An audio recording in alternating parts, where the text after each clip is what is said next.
U.S. Secretary of State Mike Pompeo called China a predator during his visit to Sri Lanka. Pompeo said that while the U.S. is a partner and a friend, the Chinese Communist Party is a predator. Hitting out at the Chinese debt trap diplomacy, the U.S. Secretary of State said that a strong and sovereign Sri Lanka will always be Washington's friend. Indeed, a strong, sovereign Sri Lanka is a powerful and strategic partner for the United States on the world stage. It can be a beacon for a free and open Indo-Pacific. Look, that's quite a contrast to what China seeks. We see from bad deals, violations of sovereignty, and lawlessness on land and sea that the Chinese Communist Party is a predator. China earlier warned the U.S. against quote-unquote bullying Sri Lanka. The Chinese embassy in Colombo said that Washington should not interfere in its relations with Sri Lanka. Pompeo, who is on a tour of Asia, landed in Colombo after wrapping up his India visit. The top U.S. official called China a growing military threat. Pompeo's trip to the Indian Ocean region is being seen as an attempt to counter Chinese influence in the region. The U.S. Secretary of State will also be visiting Maldives in this trip. Remember, China has loaned billions of dollars to Sri Lanka as part of President Xi Jinping's Belt and Road Initiative. However, experts have warned that the island nation is among the countries that are falling into the Chinese debt trap as part of the multi-nation infrastructure projects. Joining us on the broadcast from Colombo is Iqbal Athas, who's a political analyst and defense columnist for the Sunday Times in Sri Lanka. Now, welcome to WION, sir. Thank you so much for giving your time. We know that China has invested billions of dollars in Sri Lanka. How is this visit of Mike Pompeo being received in Sri Lanka? He is one of the topmost diplomats in the American administration, and the U.S. is trying its best recently to counter growing Chinese influence in the Indian Ocean and Indo-Pacific regions. Well, one thing is very clear. What he discussed with President Gotabaya Rajapaksa still remains unclear because the talks were only concluded a few hours ago. But from what Secretary Pompeo told a news conference today, it's very clear that the entire trip has been devoted to China bashing. Long before he emplaned for India and thereafter to Sri Lanka, a State Department official, Mr. Thompson himself, criticized China. And later at a news conference where he took only two questions, one from a foreign correspondent and another one from a local journalist, he made it a point to hit at China by saying that they do not respect Sri Lanka's sovereignty.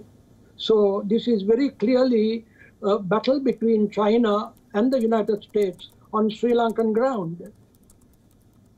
Yes, you know, Sri Lanka is in the middle of this power battle between America and China. So are many Southeast Asian nations, isn't it? After recent Chinese aggression in the region, we know that America is also trying to increase its Quad partnership, which includes India, Australia and Japan. All the four nations also have, tough relations with China in the given global scenario. But how is Sri Lanka placed as far as its relations with China is concerned? Is Sri Lanka okay with the Chinese debt trap policy that is being talked about across the world? And does the U.S. come as a friend to Sri Lanka? Well, one has to see, undoubtedly, this is the problem which has to be delicately balanced by the government of Sri Lanka, not because of the new Chinese overtures, but China has had a long history of helping Sri Lanka. One is during the separatist war for more than, say, at least 30 years. During that time, China was one of the countries that was supplying armaments and various other types of military hardware. On top of that, in the recent past, they have invested in a port in Hambantota in southern Sri Lanka, an international airport, and the Chinese involvement, particularly in investments, commerce and industry, has been growing.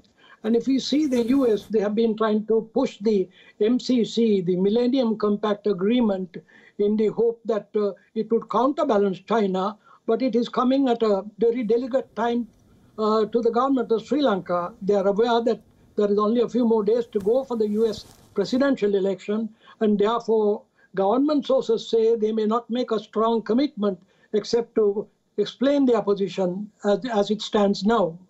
Right, you mentioned the Hambantota port, but not long ago, Sri Lanka's newly appointed Foreign Secretary had said that the country will follow the India First policy and the Hambantota port and its partnership with China, leasing it to China for 99 years, may have been a mistake. Well, he had said that, and one has to bear in mind that that this is a government in which foreign policy pronouncements have been at various contradictions. Now, on the one hand, the Foreign Secretary has made that remark, that's Dr. Jayanath Columbage. On the other hand, the Minister of Foreign Affairs, Mr. Dinesh Gunawardena, keeps on saying about non-alignment. So, one thing to remember is that there are different power groups in the present government, and those power groups are pulling in different directions. Right. Although the people themselves are not very well focused on this visit for other reasons like the outbreak of COVID and so on. Right. So one final question to you, sir. What does Sri Lanka hope to gain out of this visit by the top US official, Mike Pompeo? Well, quite candidly, Sri Lanka's needs at the moment are on the economic front. They don't have an internal threat anymore that has been neutralized. What is at stake now is the country's economy. There have been a new wave of COVID which has led to a number of parts of Colombo coming under lockdown, and the figures of those affected are increasing, and therefore the economy is taking a beating for the second time. So what the Sri Lanka government wants is money, money and money to develop. Right. Thank you so much for joining us, Iqbal Athas, political analyst and defense columnist who joined us from Colombo.